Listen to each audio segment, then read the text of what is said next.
हर परिवार कम से कम एक शाम यदि उसके जेब में कुछ भी है तो वो खाने के लिए बाहर जरूर जाएगा। इसलिए वहाँ की इतनी जितने खान पान की चीज़ें हैं वो बहुत ज़्यादा प्रोत्साहित होती है।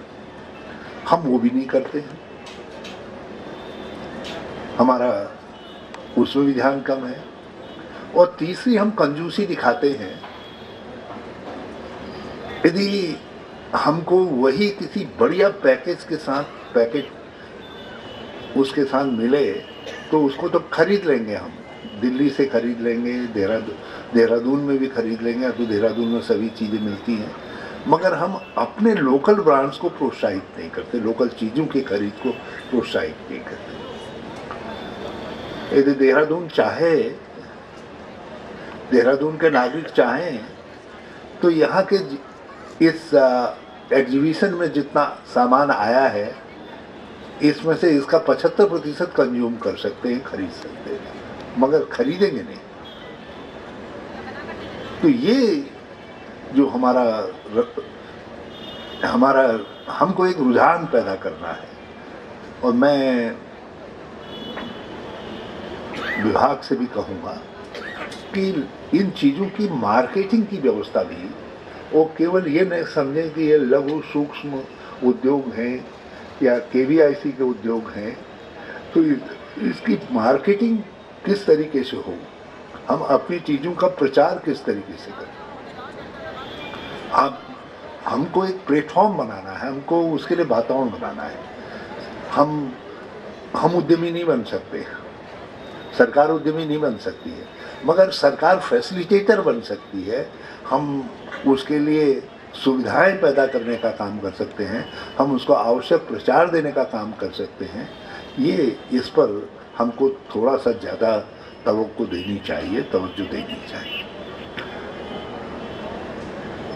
खादी एक समय था जब लोग ट्रेडिशनल की वजह से पहनते थे, अब थोड़ा सा बदलाव आ गया है। हम लोग एक समय जितनी मोटी खादी होती थी हम उतना ये समझते थे कि हम असली कांग्रेसमैन हो गए। और अब जो राजकुमार जी जैसे नौजवान आ रहे हैं तो ये जब तक कोई मुलायम सोफिस्टिकेटेड खादी नहीं होती है तो इनको पहनवाना बड़ा कठिन हो जाता है। तो मैं ये भी आग्रह करना चाहूँगा कि आप थोड़ा सा ये सोफिस्टिकेशन किस तरीके से आए, कताई से लेकर के यहाँ तक कि ऊन इत्यादि की छटाई आदि में भी। इसीलिए मैंने जोर दिया, मैंने कहा जहाँ भी जो क्षेत्र हैं हमारे वहीं आप जो है प्रोसेसिंग और डाइंग प्लांट इत्यादि भी लगाइए, क्योंकि अब इन चीज़ों का बहुत बड़ा महत्व हो गया है। तो खादी ग्रामोद्योग को, इस बोर्ड को इस तरफ ध्यान देना चाहिए। और यदि केवीआईसी इसको हम फंड कर सकती है, मदद कर सकती है, बल्कि तो बहुत अच्छा होगा। बल्कि मैं अभी अपने प्रमुख सचिव से कह रहा था कि आप केवीआईसी के साथ टेकअप करिए, वो हमारे हुनर डेवलपमेंट के प्रोग्राम को, स्किल डेवलपमेंट के प्रोग्राम को थोड़ा सा और फंडिंग कर दें, जिसमें हम लोकल जो टैलेंट है, लोकल जो हुनर है, उसको संवारने का काम कर सकें। उसके लिए हमको मदद हो जाए। हमने जो हरिराम टमटा इंस्टीट्यूट बनाया है उसका मकसद ही बेसिक तौर पर यही है कि जो लोकल हुनर है हम उसको किस तरीके से ऑगमेंट कर सकें, उसको बढ़ावा दे सकें, उसको मार्केटेबल बनाने का काम कर सकें। हमारी कामयाबी इसी में है, उसको डेवलप करके उस कॉर्नर को केवल इसी के लिए। बल्कि मैं तो ये चाहूँगा कि आप ISBT में, रेलवे स्टेशंस में और ऐसे प्रमुख जगहों में हमारे हैंडीक्राफ्ट, हैंडलूम आदि के एग्जीबिशन सेंटर्स बना दीजिए और छोटा छोटा स्पेस बाई करके रखिए, ताकि व्यक्ति को ये मालूम रहे यदि मैं कुछ बेहतर प्रोड्यूस करूँगा, कुछ बेहतर कोशिश करूँगा तो मेरी कोशिश मेरे लिए, मेरे परिवार के लिए आजीविका लेकर के आएगी, तो फिर वो और बेहतर करने की कोशिश करेगा, काम करेगा।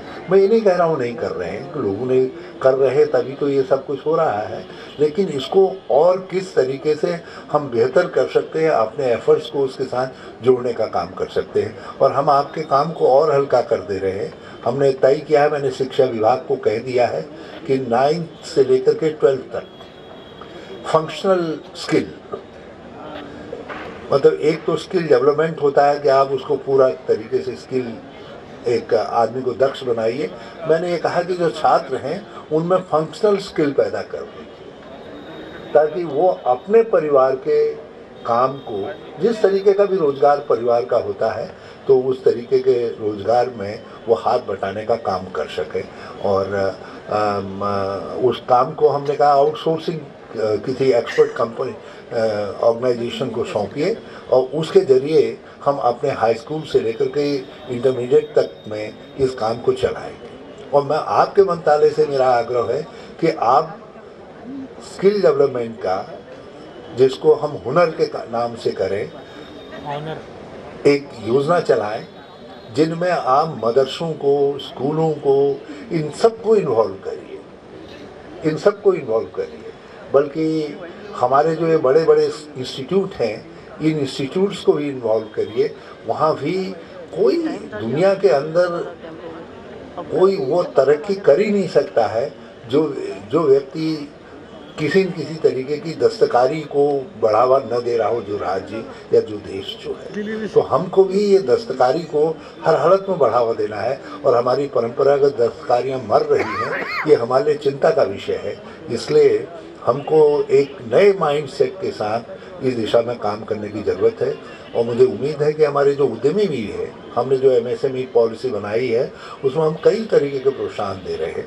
और मैं तो अपने तरीके से भी डिस्ट्रिक्ट एडमिनिस्ट्रेशन से सबसे कह रहा हूँ कि 3 जगह तो हमने ऑलरेडी आपके लिए पहले से तय कर दी है कि 100 नाली ज़मीन, 100 200 नाली ज़मीन आपको मिल जाए, जहां आप छोटे मार्केट बना सकें। जहां हमारे चिनाली शॉर्ड है, पिथौरागढ़ है और गौचर है, वहां के एयरपोर्ट के पास में बनाइए।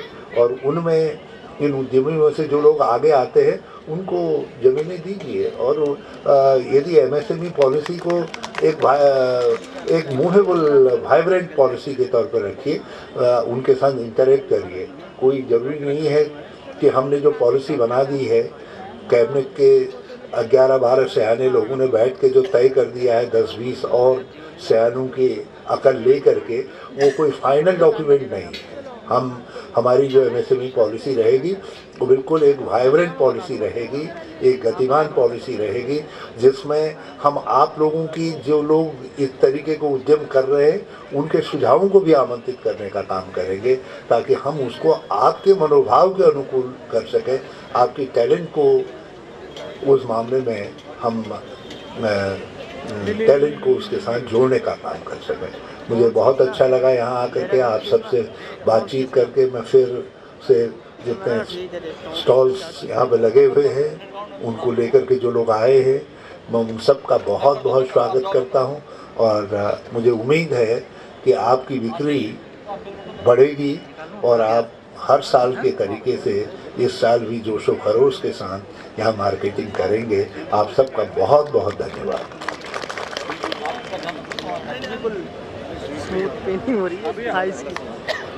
बहुत बहुत धन्यवाद माननीय मुख्यमंत्री जी। आप मैं माननीय मुख्यमंत्री जी के इस मार्गदर्शन के लिए हार्दिक आभार व्यक्त करते हुए माननीय मंत्री जी से निवेदन करता हूं कि शॉल उड़ा करके माननीय शॉल उड़ाकर प्रतीक चिन्ह भेंट करेंगे।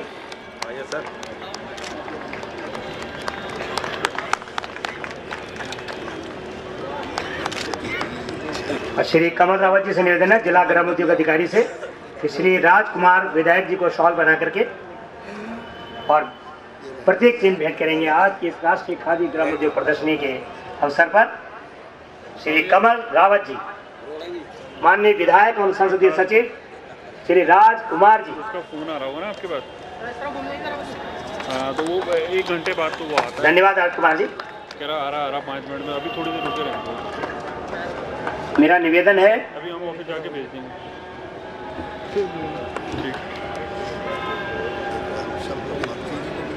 मुख्य कार्यपालक अधिकारी वित्त नियंत्रक श्री मोहम्मद गुलफाम अहमद जी, आपसे निवेदन है कि मुख्य कार्यपालक अधिकारी श्री MS खान साहब को शॉल पहनाएंगे। मंत्री जी को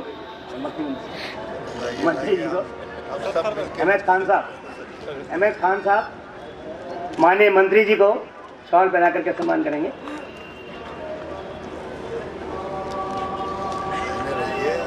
चलो सर, आ जाओ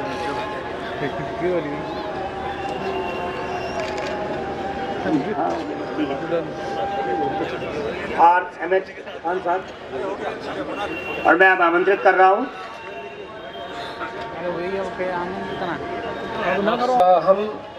मैं एमएसएमई विभाग की तरफ से और हमारे विभाग के मुखिया श्री दुर्गापाल जी की तरफ से आप सभी जितने महानुभाव यहाँ पे आए हैं सबका हार्दिक धन्यवाद करता हूँ। सर्वप्रथम मैं माननीय मुख्यमंत्री जी का बहुत आभार व्यक्त करना चाहता हूँ, धन्यवाद करना चाहता हूँ कि वो उद्यमिता के प्रति जो उनका एक विजनरी हमारे को सोच है वो हमें देखने को मिला है। अभी माननीय मुख्यमंत्री जी नई दिल्ली में भी आए थे प्रगति मैदान में, और प्रदेश के विभिन्न हिस्सों में कई एग्जीबिशंस में वो गए हैं।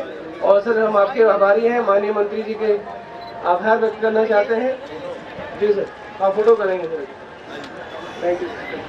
और जो दर्शक आए हैं उन सबका भी बहुत बहुत धन्यवाद, पत्रकार बंधुओं का बहुत धन्यवाद।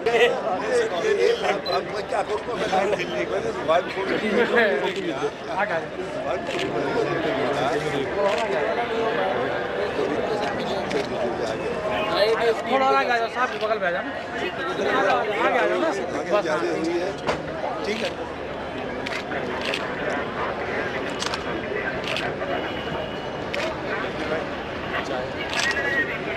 चलो हो गए।